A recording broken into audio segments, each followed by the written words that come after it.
Ele é conhecido internacionalmente como Chiquinho. Mas queria chamar o Vitor aqui à frente também. E queria também chamar o David.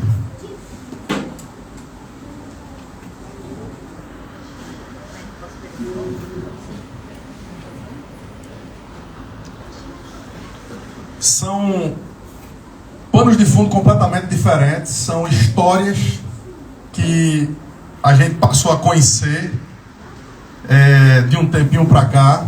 Eu queria chamar Adriano aqui também, que vai fazer parte com a gente desse momento. Ele já declarou a sua fé antes, um dia.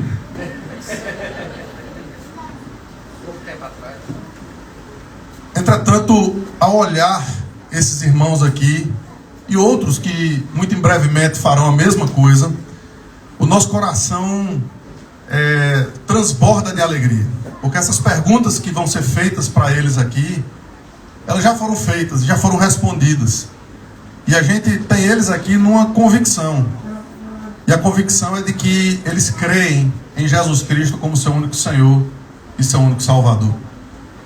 E ver algumas dessas pessoas aqui declarando isso de uma forma tão pública é algo que o nosso coração, de fato, se derrama diante daquele que vive e reina, diante daquele que a gente cantou aqui, que vive, diante daquele que a gente declara a sua majestade, o seu poder, diante do Cordeiro de Deus que tira o pecado do mundo.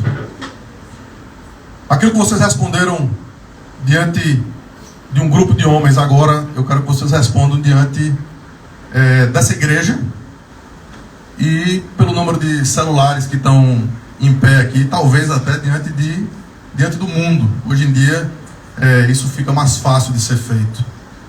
E a pergunta primeira para vocês diz respeito a esse livro aqui, a Escritura, a Bíblia. Nós consideramos a Bíblia a palavra de Deus, nossa única regra infalível de fé e de prática. E a pergunta é se esse livro de fato é tudo aquilo que vocês têm como regra de fé e prática. Se vocês acreditam que a Bíblia é indiscutivelmente a palavra de Deus e, portanto, é toda fonte de verdade, de vida e o único caminho que pode trazer salvação para vocês. Vocês creem nisso? Acho que o pessoal não escutou direito. Eu queria saber se vocês creem nisso. Sim. E esse livro, ele aponta para um homem. Esse homem não é esse que prega aqui no púlpito, não é o pastor Adriano. Esse homem é chamado de Jesus Cristo, o nome acima de todo nome. Aquele que já foi cantado, que vai ser cantado novamente, aquele que nós cremos que é o único soberano e Senhor e Salvador das nossas vidas. E ao declarar essa fé, vocês estão declarando que Ele é o homem da vida de vocês, que Ele é aquele que de fato e de verdade pagou o preço na cruz do Calvário no lugar de vocês. Vocês creem nisso? Sim. E em último lugar, eu queria perguntar para vocês acerca da liderança dessa igreja. Vocês estão nesse ato se submetendo à liderança dessa igreja.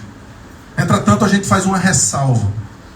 E a ressalva é que vocês estão jurando essa submissão enquanto a liderança dessa igreja for fiel às Escrituras Sagradas e ao Senhor Jesus Cristo. Vocês fazem esse juramento, essa declaração? Sim. Então eu queria perguntar aqui para a igreja, se vocês estão dispostos como igreja a receber esses irmãos e a orar por eles e a encorajá-los na fé no Senhor Jesus. Vocês estão dispostos a isso? Sim.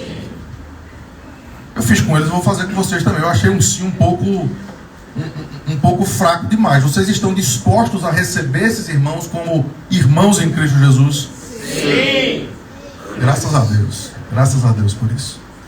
Então agora nós vamos... eu vou pedir ao pastor Adriano que possa fazer uma oração entregando diante do Senhor esse momento, e a partir daqui a gente vai então para o sacramento do batismo. Querido, nosso coração está explodindo de alegria por ver os teus filhos, os teus filhinhos aqui, prestes a declarar para o mundo, através do selo da aliança, que eles são teus, que o Senhor é a única esperança deles na vida e na morte, e que eles não têm nada nessa terra ou acima no céu que não o Senhor. Amém. Obrigado pela vida de cada um deles. Pedimos que esse momento seja guardado no coração deles, não apenas guardado, mas que esse momento se torne uma âncora na fé deles, para que eles se lembrem disso, não só como a declaração deles de fé para o Senhor, mas o sinal do teu selo sobre a vida deles, para que em momentos de fraqueza eles se lembrem a quem eles pertencem. Nós pedimos assim no nome do Senhor Jesus. Amém. Então, como eu disse, uma explicação muito rápida, talvez eu volte a falar sobre isso na mensagem. Existem 2 sacramentos, e os 2 sacramentos eles são linkados à aliança do Senhor. É como fazer parte de uma família. Quando um bebê nasce, ele nasce e faz parte daquela família. Mas é algum tempo depois que esse bebê vai ter a condição e a confiança e a percepção de que de fato ele faz parte dessa família. Então, o ingresso na família da aliança se dá pelo batismo.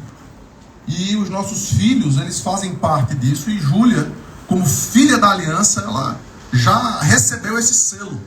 A partir de hoje, ela vai então poder participar do segundo sacramento, do segundo selo da aliança e do pacto, aquele que, de uma forma consistente, nós nos lembramos que fazemos parte dessa família.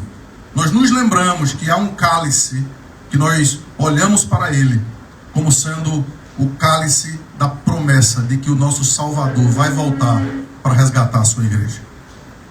Os outros estão fazendo essa declaração pública de fé numa igreja genuinamente cristã, evangélica, pela primeira vez.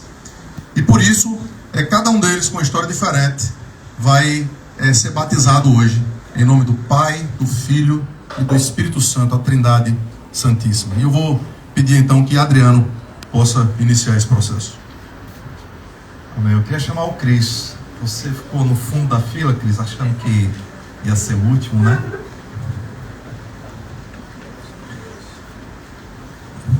Não vai ser fácil. Alguns de vocês aí estão chorando, vocês não estão me ajudando, viu?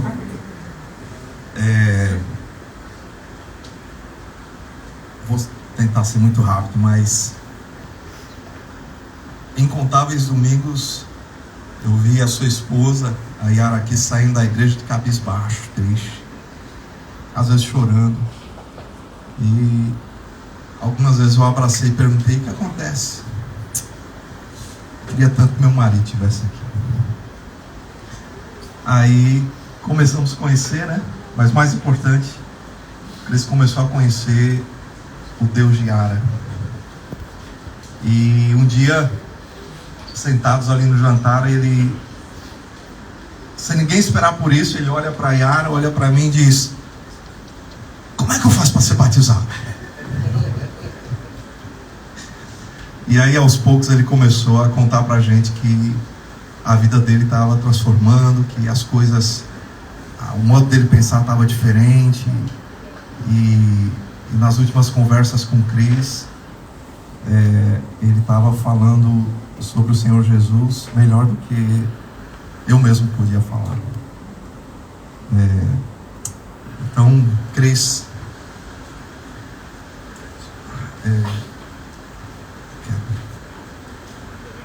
não, você não segura não, viu? Não, você... Cris, como servo e ministro do Evangelho do Senhor Jesus Cristo, eu te batizo em nome do Pai, do Filho e do Espírito Santo.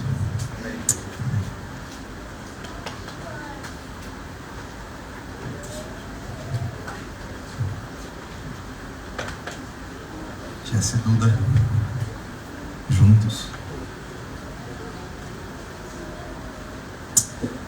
Alguns meses atrás, eu não sei quantos meses, Eu sou muito ruim de datas, de medir o tempo, mas alguns meses atrás esse casal aqui nos procurou com um testemunho maravilhoso. Noivos querendo casar, e muito resumidamente, Jesse cresceu no lar cristão, seus pais estão aqui hoje, e Duda veio a conhecer o Senhor Jesus por causa da providência de Deus na vida deles dois. Jesse, que cresceu na igreja, me disse que, olha, eu cresci na igreja, mas eu não conhecia o Senhor da igreja, eu não conhecia Cristo. E eu vim a conhecê-lo, e quando isso aconteceu, ele já estava namorando com Duda, e ele terminou o relacionamento dele com Duda porque Duda não conhecia o seu Senhor. E isso chocou muito Duda. Que amor é esse que faz ele desistir daquilo que ele mais ama nessa terra? Que amor é esse? Isso fez com que Duda fosse atrás de saber disso. E Duda, num certo dia, também entregou a vida dela ao senhorio de Jesus Cristo. Casaram recentemente, e tem sido um dos maiores privilégios da minha vida ver o que o Senhor Jesus está fazendo na vida de vocês. I just noticed now that you don't have a translation there, but I just summarized your testimony to everyone. Jesse, Jesse. As a servant of the Lord Jesus Christ and His gospel, I baptize you in the name of the Father, the Son, and the Holy Spirit. Duda, como servo do Senhor Jesus Cristo, eu te batizo em nome do Pai, do Filho e do Espírito Santo.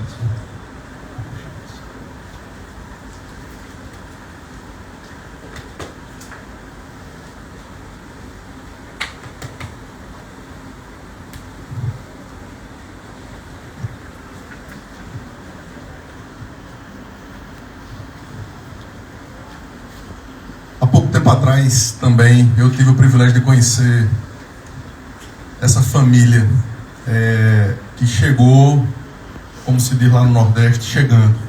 Chegou fazendo diferença na vida da gente. Família como qualquer um de nós aqui, com dificuldades, com carências e com o desejo de acertar e de fazer a vontade de Deus. E no meio dessa família vem Chiquinho, vem o Vitor, amigo que tem, juntamente com outros adolescentes aqui da igreja, com outros jovens, meninos aqui da igreja, tem buscado, a despeito de toda dificuldade, a despeito de tudo que esse mundo oferece, tem buscado nadar contra a corrente e nadar contra a maré. E batizá-lo hoje, eu tenho certeza, eu não estou dizendo teus pais, cadê teus pais? Estão ali. Entendi agora porque eu não estou vendo eles. Batizá-lo hoje, eu sei que para esses dois é algo extremamente gratificante. Mas como teu pastor, Vitor, que esse teu testemunho possa servir não apenas para essa mesa, a gente já falou domingo passado, mas para que todos os jovens, todos os adolescentes possam saber que vale a pena ir contra o teu próprio coração e contra as tuas próprias vontades, para assim como Julinha também poder fazer essa declaração pública de que Jesus Cristo é tudo que vocês têm na vida. Então, Vitor, baseado no poder do Evangelho, como ministro, eu te batizo em nome do Pai, do Filho e do Espírito Santo. Amém.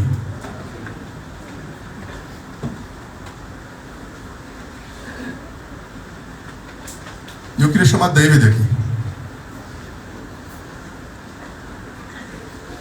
E eu não vou poder falar muito sobre David, porque certamente a minha garganta não aguentaria. Está aqui diante de vocês um homem que por 15 anos pastoreou a Igreja Universal do Reino de Deus. E ele está aqui hoje para declarar que ele crê em Jesus Cristo como o único e suficiente Salvador da sua vida. Não em qualquer coisa que o bolso desse mundo pode trazer, mas naquilo que a cruz do Calvário, e somente a cruz do Calvário, pode trazer para ele. David e Giovanna chegaram para mudar a nossa vida. Eles chegaram para mudar a nossa perspectiva de como esse mundo funciona. Eles chegaram para não apenas declarar essa fé aqui diante do Senhor, fé essa que ele já tinha. Mas eles chegaram para dizer que vale a pena ir contra tudo aquilo que a gente crê, se a palavra de Deus nos leva num caminho diferente. E esse desafio fica para todos nós aqui. Eu não sei o que você crê, eu não sei quais são as suas tradições, as suas ideias de vida, mas aqui está um casal que sai de algo estabelecido na vida deles para o novo. Eles chegaram aqui sem saber o que iriam fazer, e poder acompanhar a tua vida, David, poder pastorear um cara que tem um coração pastoral como você, é um privilégio que eu não poderia pedir maior ao meu Deus e ao meu Senhor. David, pelo poder do Evangelho, eu te batizo em nome do Pai, do Filho e do Espírito Santo. Amém. Senhor nosso Deus e Pai, nós te louvamos porque a gente pode estar aqui na tua presença santa, nesse momento tão glorioso, nesse momento em que os céus em festa estão testemunhando juntamente com essa igreja o declarar da fé de tantos que estão aqui não porque querem estar aqui na frente, talvez alguns até com vergonha de estar aqui, mas eles suplantam essa vergonha, porque a declaração que eles estão fazendo é maior do que qualquer outro sentimento. E nós te pedimos, Senhor Deus, que aquilo que eles estão fazendo possa inundar o coração da gente, e que todos nós possamos viver para a honra e para a glória do Senhor. Por isso nós oramos no nome precioso de Jesus. Amém.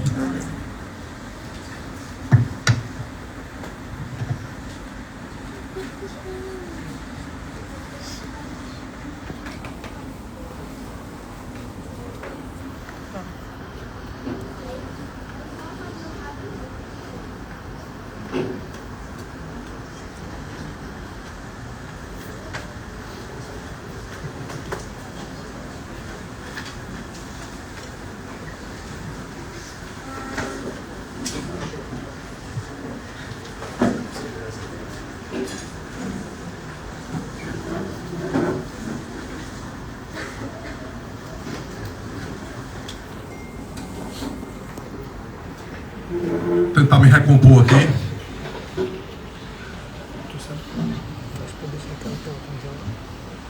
E dando continuidade à nossa série de pregações, a gente está chegando no final do capítulo 2 do livro de Atos. Então, se você puder abrir a sua Bíblia, no livro de Atos, capítulo 2, a gente está indo lá para os versículos 42 a 47. Atos 2, 42 a 47. Diz assim a palavra do Senhor: E perseveravam na doutrina dos apóstolos, e na comunhão, no partir do pão e nas orações. Em cada alma havia temor, e muitos prodígios e sinais eram feitos por intermédio dos apóstolos. Todos os que creram estavam juntos e tinham tudo em comum. Vendiam as suas propriedades e bens, distribuindo o produto entre todos, à medida em que alguém tinha necessidade. diariamente perseveravam unânimes no templo, partiam o pão de casa em casa e tomavam as suas refeições com alegria e singeleza de coração, louvando a Deus e contando com a simpatia de todo o povo. Enquanto isso, acrescentava-lhes o Senhor dia a dia os que iam sendo salvos. Vamos orar. Deus amado, nós te louvamos pela palavra do Senhor. Te louvamos, Senhor Deus, porque a gente está aqui não diante de um livro qualquer, mas como já foi declarado em alto e bom tom aqui, Senhor. Nós estamos aqui diante da palavra do Senhor, do Rei dos Reis e do Senhor dos Senhores. E nós não estamos aqui diante de um homem qualquer, mas estamos aqui diante do Todo-Poderoso, do Senhor da Glória. Nós estamos aqui diante de Jesus Cristo, que é o autor e o consumador da nossa fé. Por isso te pedimos, Senhor, que seja o Senhor mesmo, como teu servo Adriano sempre lembra, o verdadeiro pastor das nossas almas. Seja Ele que fale o nosso coração. Fala conosco pelo teu Espírito, Senhor. É o que nós te pedimos no nome precioso de Jesus. Amém. Então a gente está aqui terminando o capítulo 2, que é o capítulo do Pentecostes.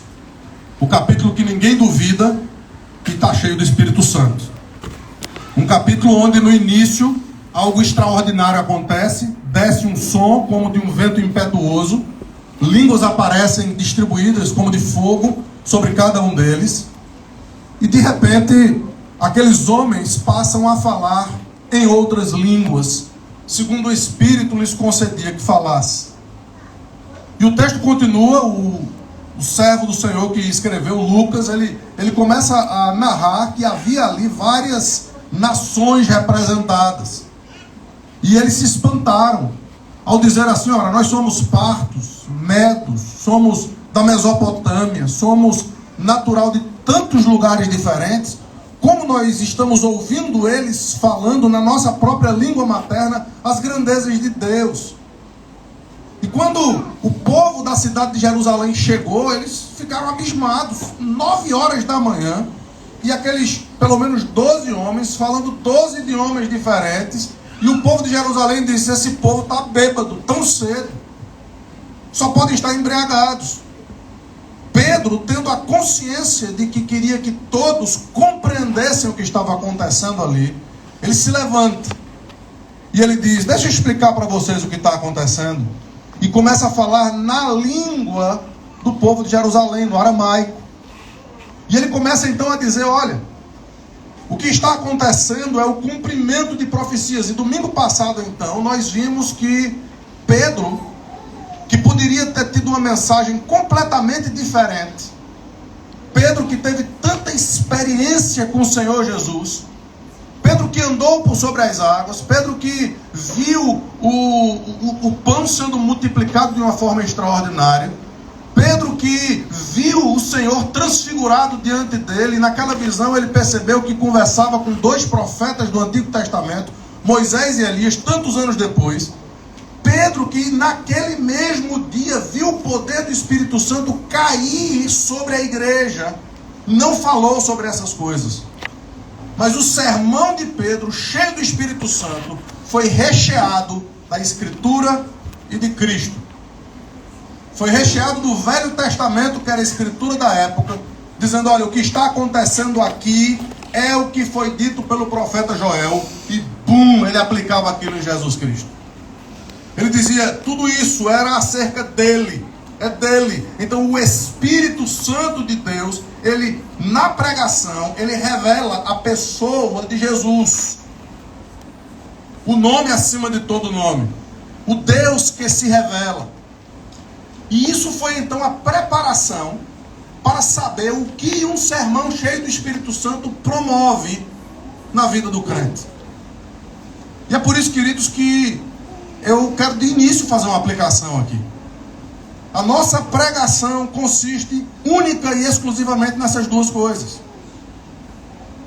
Talvez isso se torne muito repetitivo para muita gente, mas a gente só vai falar da Escritura e a gente só vai apontar para Jesus Cristo. Esse é o foco. Nós não vamos mudar. Essa é a ideia. E a razão pela qual nós fazemos isso é porque apenas esse livro e apenas esse homem podem transformar vidas, como nós testemunhamos hoje aqui nessa manhã. Apenas esse livro e apenas esse homem pode fazer com que a igreja de Deus viva de forma cheia do Espírito Santo, que é exatamente o tema da nossa mensagem de hoje. Mensagem do domingo passado: o que é uma pregação cheia do Espírito? É uma pregação que aponta para a Escritura e é uma pregação que aponta para Cristo. Hoje, o que é uma igreja cheia do Espírito Santo? Adriano está aqui e eu vou ter que contrariá-lo mais uma vez. Domingo passado nós tivemos 2 pontos na nossa mensagem e esse domingo nós vamos ter 4. Tá certo? Não tem como ter 3 pontos aqui. E os 4 pontos são exatamente esses. Uma igreja cheia do Espírito Santo, ela vai produzir 4 coisas na vida do crente.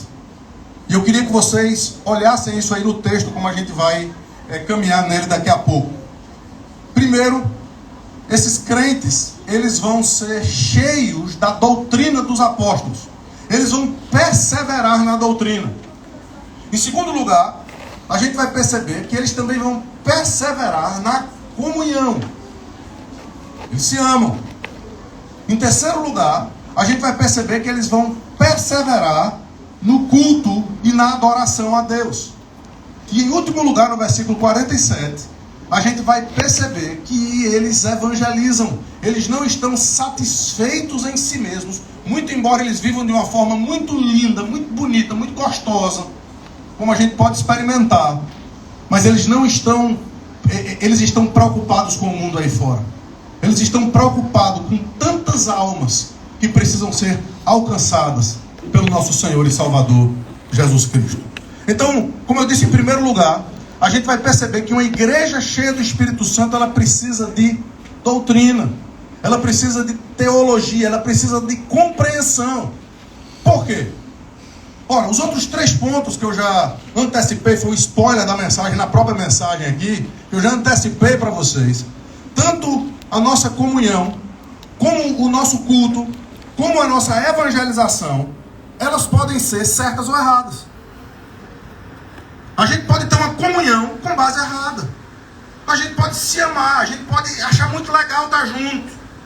Mas se a nossa doutrina não nortear a nossa comunhão, mesmo cheios de comunhão, nós podemos estar errados nessa comunhão. A mesma coisa em relação ao culto. Nós podemos cultuar e podemos adorar a Deus, e tem muita gente fazendo isso. Mas é a doutrina nossa que vai fazer com que nós cultuemos certo ou errado. Agora, que doutrina é essa? Será que é a doutrina da igreja presbiteriana da Bíblia?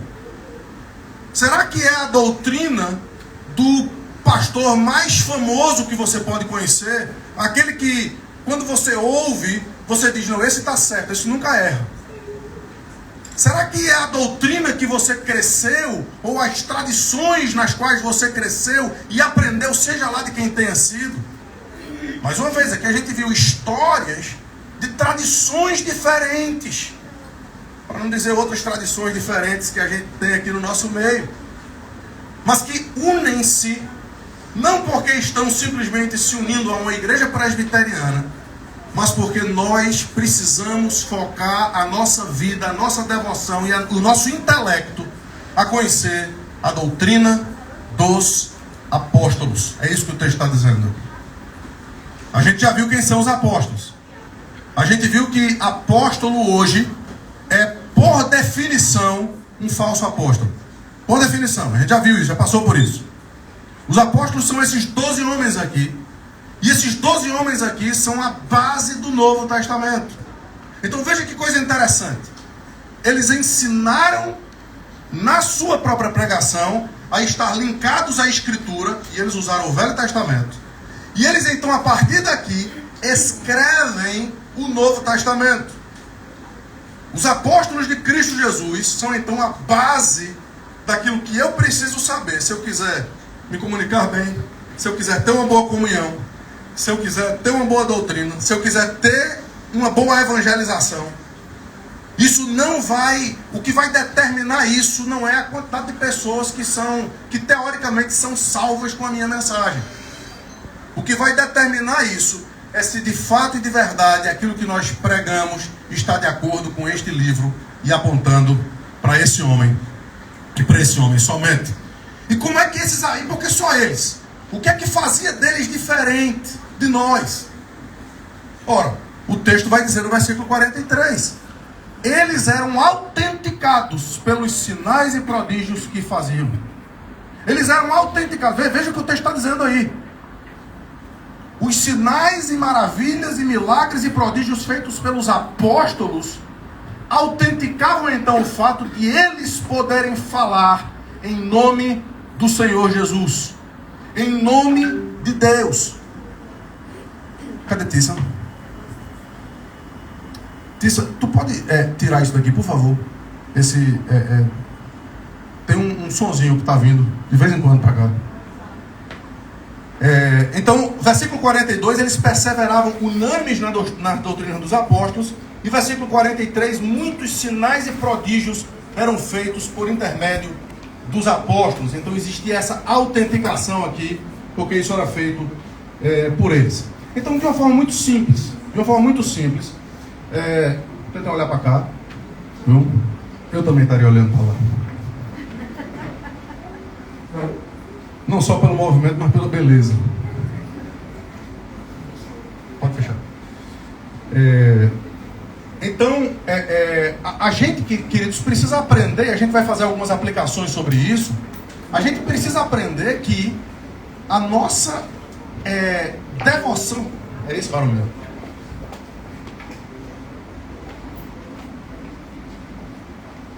Maravilha. E que a nossa devoção... Qual o problema de hoje em dia? Só em termos de aplicação. O problema de hoje em dia é que, de alguma forma, eles conseguiram separar a doutrina da prática. De alguma forma, o caminhar dos homens fez com que as pessoas achassem doutrina algo ruim, algo seco, algo árido. E deixe-me dizer para vocês, de fato, existe muita gente que torna a doutrina do Senhor árida, seca, fria, sem graça. E essa frieza faz com que o pêndulo vá para o outro lado e as pessoas queiram apenas agir. Não é incomum a gente estar baseando a mensagem na teologia e naquilo que a Bíblia diz, e as pessoas então disserem, não, isso não vai levar ninguém a nada, diga para a gente o que fazer. Mas para que a gente possa saber o que fazer, nós precisamos não inventar da nossa própria cabeça, mas ter este livro e esta doutrina apostolar, o Novo Testamento, como aquele que guia os nossos passos. Então, a primeira coisa, e a partir daqui a gente vai ver as outras três, é que nós somos um povo da palavra. Nós somos um povo não de qualquer movimento, não de qualquer vento de doutrina, como o apóstolo Paulo diz para os Efésios, que muitas pessoas, porque não têm a palavra, são levadas de um lado para o outro, como meninos, por qualquer vento de doutrina. Mas nós somos fincados e firmados nesse alicerce firme, que é a palavra de Deus, é a palavra de Deus somente. E é a palavra de Deus que vai fazer com que a gente busque a comunhão dos santos. É a palavra de Deus, veja. Coisa boa é comunhão, meu amigo. Não é gostoso a gente estar junto? Não tem sido gostoso o que a gente faz nas casas uns dos outros e nos encontros de homens, de mulheres? Não tem sido gostoso quando a gente se reúne e, via de regra, a gente almoça junto, todo mundo, ou muita gente, e a gente combina alguma coisa para fazer no meio de semana, e a gente vai bagunçar nas casas dos outros de vez em quando. Isso tudo faz parte, isso é tudo gostoso. A gente vai ver que a igreja apostólica fazia esse tipo de coisa. E a gente precisa entender que isso faz parte de algo que é incentivado pelos apóstolos do Senhor Jesus. Versículo 42, eles não apenas perseveravam na doutrina, mas eles perseveravam na comunhão. E veja a que ponto eles faziam isso, e a gente vai tratar um pouco sobre isso. Versículo 44. Todos os que creram estavam juntos e tinham tudo em comum. Vendiam as suas propriedades e bens, distribuindo o produto entre todos, à medida que alguém tinha necessidade. diariamente, versículo 46, perseveravam unânimes, não apenas no templo, mas partiam o pão de casa em casa e tomavam as suas refeições com alegria e singeleza de coração. Quem não gosta de ler esse texto? Que texto extraordinário! Que texto bonito! Que texto que demonstra um coração altruísta. E aqui, queridos, a gente tem o coração do povo no lugar certo. Não necessariamente ainda a ação, e a gente vai ver por quê. Mas o coração do povo estava no seu lugar. A palavra básica aqui é koinonia, é comunhão.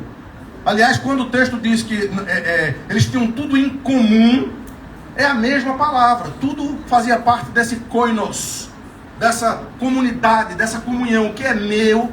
Teve um professor de seminário amigo meu, que ele pregou um sermão no Bom Samaritano. Eu nunca esqueci da simplicidade do esboço dele, né? O esboço dele foi assim: os ladrões pensavam assim: o que é seu o que é meu, e o que é seu é meu também. Era assim que os ladrões pensavam.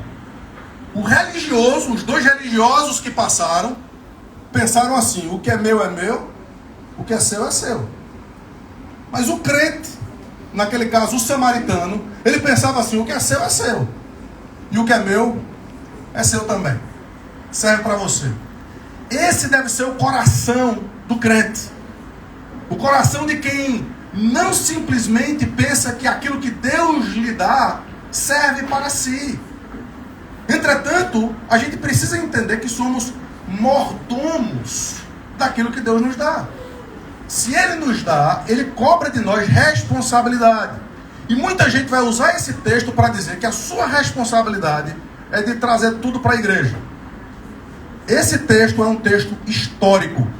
Esse texto não está dizendo que você deve fazer isso. Ele está simplesmente narrando o que aconteceu. E essa narrativa continua. E muito embora o coração deles estivesse no lugar certo, essa atitude de simplesmente se desprender de tudo e se livrar da responsabilidade, mais uma vez, o coração no lugar certo, eles não sabiam que estavam fazendo errado, trouxe problemas nos capítulos 5 e 6. Por quê? Porque se todo mundo trouxer o dinheiro aqui, vamos lá, todo mundo vendo tudo que tem e traz para cá, meu amigo, a gente vai ter um dinheirinho, a gente vai ter um tempo legal, só que esse tempo dura pouco. Por quê? Porque esse dinheiro vai acabar. Porque aquilo que Deus nos deu para sermos mordomos, agora a gente não é mais responsável. E os apóstolos, eles não eram administradores.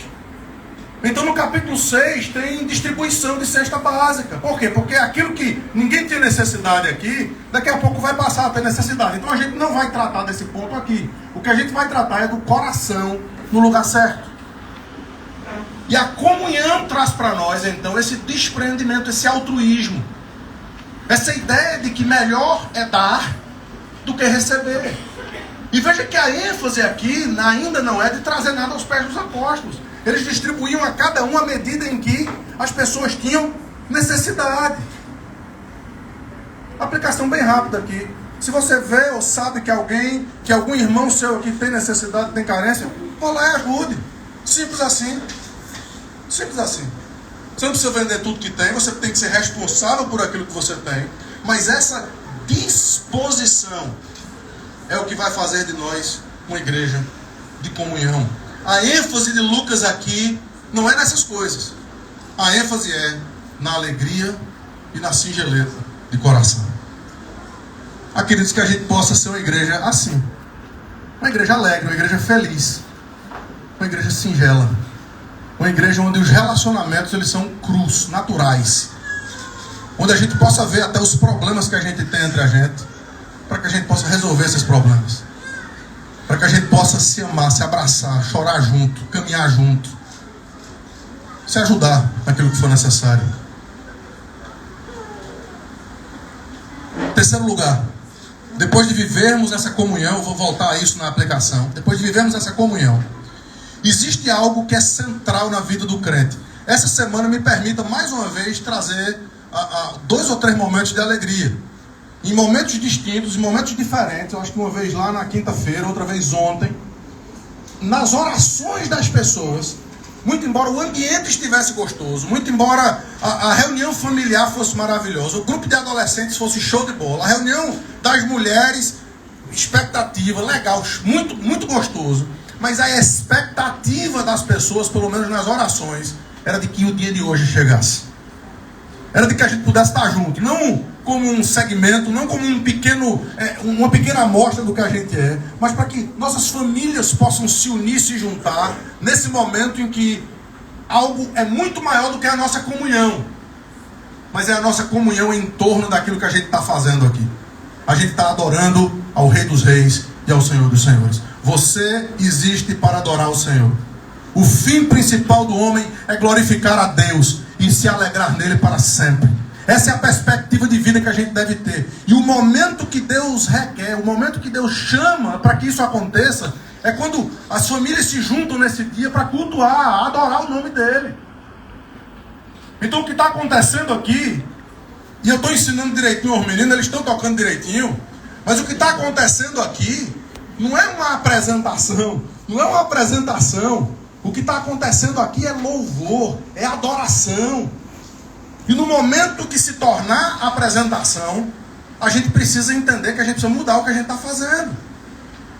A nossa vida e a nossa devoção não é para que tudo seja absolutamente perfeito, porque nós somos imperfeitos, mas é para que o nosso coração esteja tão dilatado diante de Deus, que Ele receba o nosso culto com um aroma suave na sua presença. Que Ele receba e que Ele encontre aqui aquilo que Ele busca, adoradores que o adorem em espírito e em verdade. Aí no versículo 42, ainda no 42, a gente vê isso. Perseveravam na doutrina dos apóstolos, na comunhão e no partir do pão e nas orações. Versículo 43, se em cada alma havia temor, eu vou falar sobre isso. E no versículo 47, eles louvavam, adoravam, proskuneo, a palavra que eles adoravam a Deus. É uma palavra que denota exatamente esse culto e essa adoração. Agora veja que coisa interessante. O culto, desde aqui do início da igreja no Novo Testamento, ele traz esse quê de simplicidade. Ele traz esse quê de, diferentemente das cerimônias do Antigo Testamento. Meu amigo, era difícil cultuar no Antigo Testamento. Era difícil. Porque antes do templo você tinha que carregar um negócio chamado tabernáculo. E você carregava aquilo de um lado para o outro. Quando você se mudava um pouquinho, você tinha que carregar. E as medidas tinham que ser perfeitas. O culto tinha que ser sangrento, feio, fedorento, cheio de entranhas de animais sendo descobertas, para que o fedor dos pecados dos homens pudessem ser sentidos ali. Quando os sacerdotes que tinham pavor daquele fedor, queriam trazer um incensinho, né, Nadab e Abiú, para tornar o culto um pouquinho mais atrativo, o Senhor os fulmina, porque não era aquilo que ele havia requerido. Coisa maravilhosa e graciosa que a gente está no Novo Testamento, né? A gente pode cultuar num restaurante que vai abrir daqui a pouco.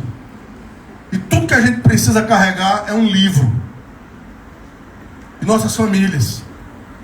E quando a gente tem todos os sacramentos, tudo que a gente precisa cabe nessa mesinha aqui. A simplicidade do culto do Novo Testamento é algo que deve ser absolutamente amado pelo crente do Novo Testamento. A gente pode carregar todo... Hoje a gente tem carros, mas a gente podia carregar em cima de um jumento ou num saquinho aqui nas nossas costas. O culto é simples. Entretanto, ainda que haja singeleza, ainda que haja alegria, ainda que possa haver um certo despojamento aqui, perceba que esse despojamento não é algazarra, não é fatos e palavras incompreensíveis, mas o texto diz que em cada alma havia temor, reverência. É verdade, queridos, nós estamos aqui diante do nosso paizinho querido. Nós estamos aqui diante daquele que se entregou por nós e daquele que se compadece das nossas fraquezas. A gente está aqui diante daquele que simpatiza com a gente, senta do lado da gente, diante daquele que entende, compreende as nossas dificuldades. Mas ele ainda é aquele que está sentado no alto e sublime trono. ainda é aquele que é digno de toda reverência, de todo temor, de toda adoração, não apenas sincera, mas verdadeira. Não apenas da forma como a gente entende, mas da forma que Ele deseja.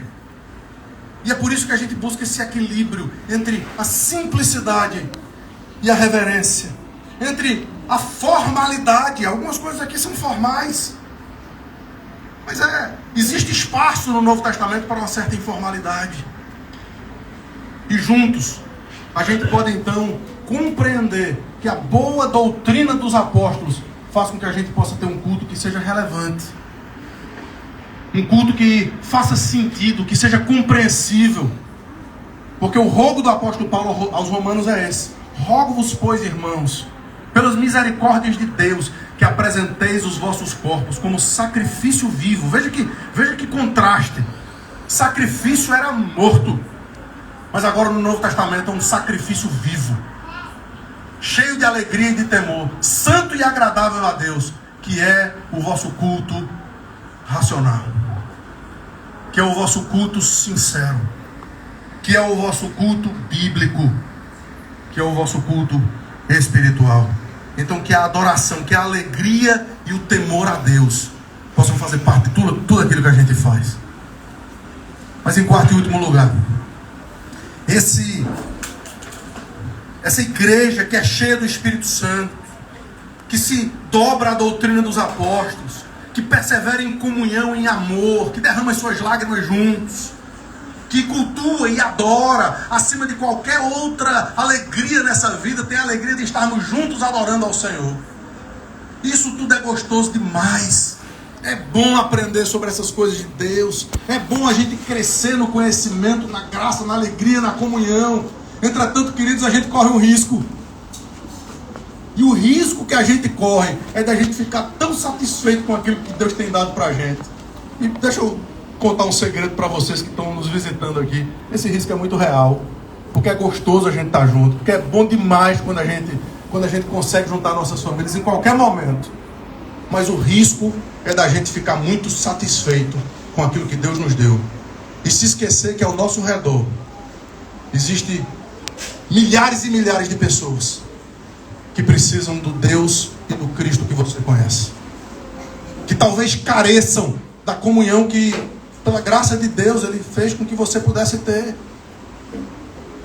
E o versículo 47 nos mostra que a forma de vida desses discípulos, desses agora mais de 3.000 pessoas ali, era uma forma de vida tão singela, tão alegre, que eles contavam com a simpatia de todo o povo.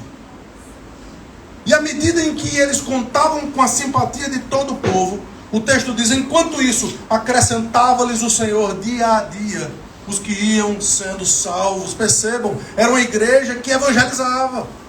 Era uma igreja que no seu dia a dia, no seu trabalho, em tudo aquilo que eles faziam, eles exalavam o bom perfume de Cristo.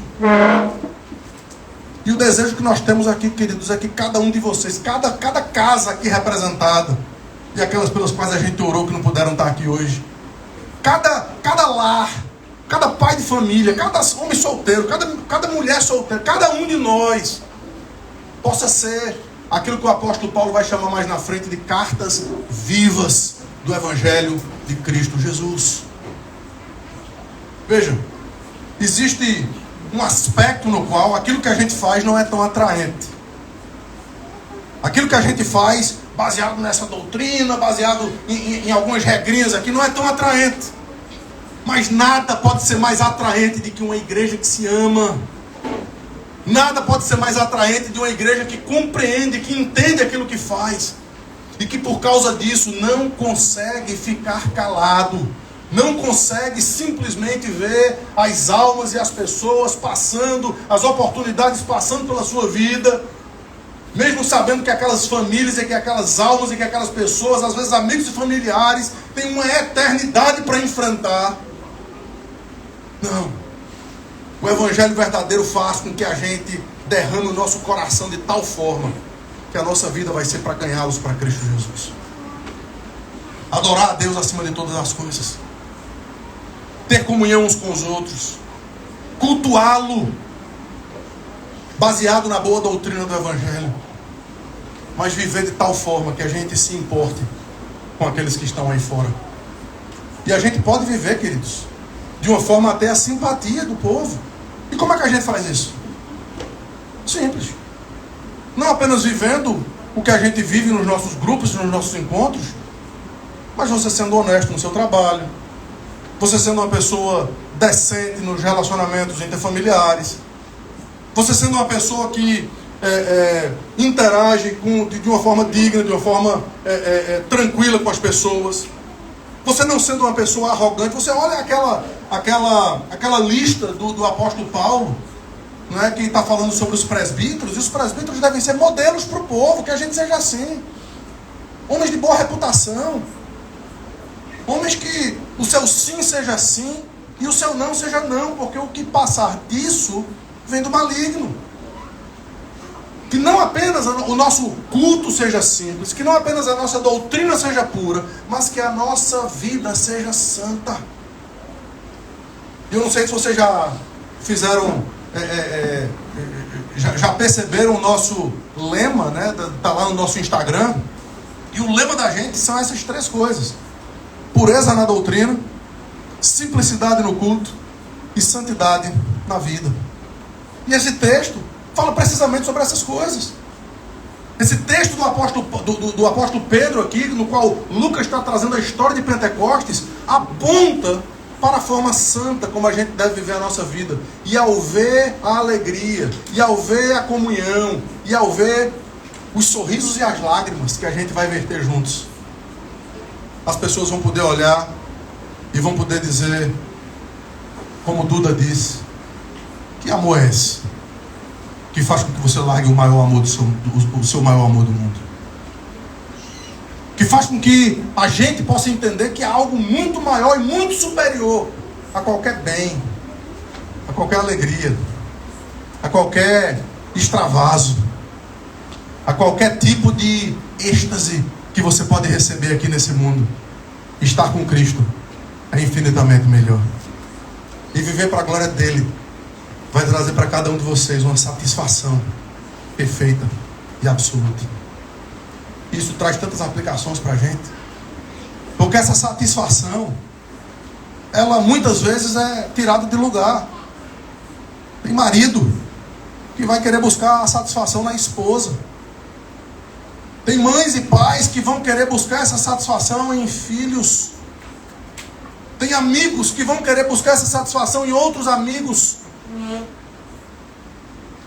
E todos os relacionamentos e todas as satisfações que o mundo pode oferecer, com quanto legais, com quanto boas, com quanto dignas, elas vão nos frustrar.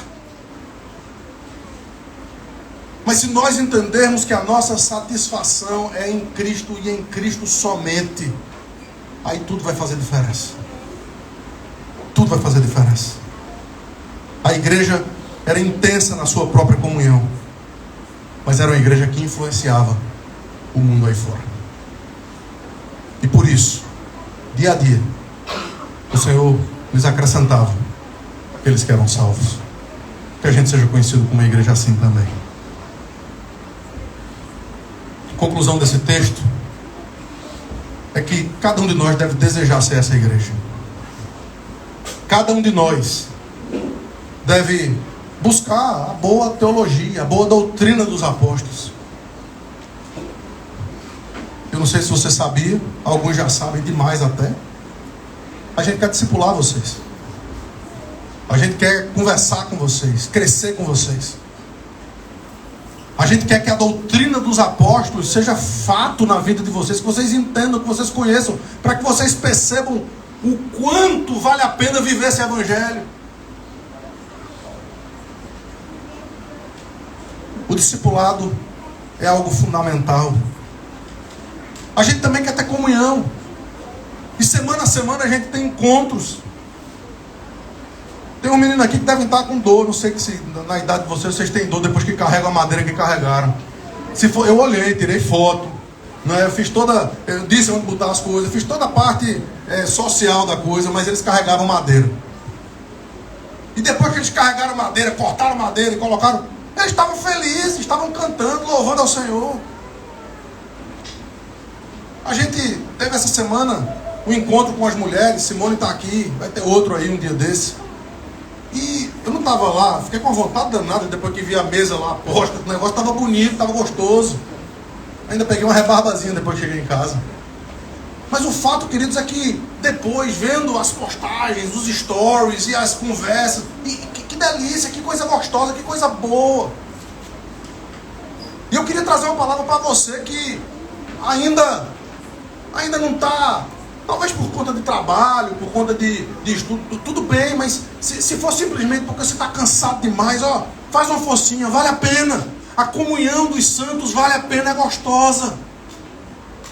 Junta, dá um grude danado. É uma coisa que termina, a gente vai embora e a gente não quer ir embora. Tem hora que eu digo, não fico aqui mais nem um minuto. Não fico.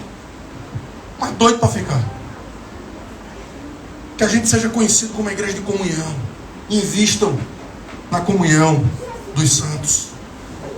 Queridos, a gente, domingo que vem vai ser no hotel. Naquele mesmo, no Delta. No outro domingo, está quase certo que vai ser num parque. Onde quer que seja. Invista o seu tempo para que no domingo de manhã você possa ter esse encontro. Para que você possa receber a convocação de Deus. Não é um simples convite, é um convite também, mas é uma convocação. O Criador do universo, Ele quer encontrar você no domingo de manhã.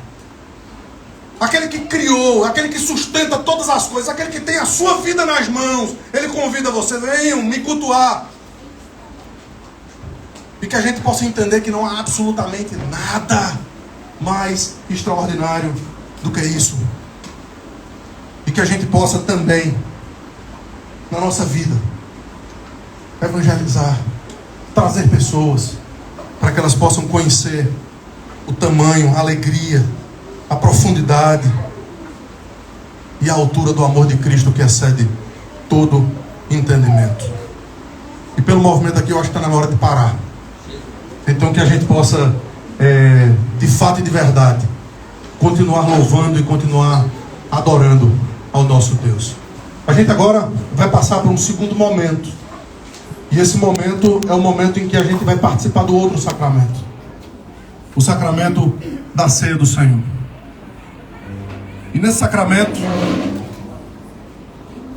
a gente tem dois elementos, diferentemente da antiga aliança, onde havia uma cruência, onde havia carne sacrificada, onde havia sangue derramado.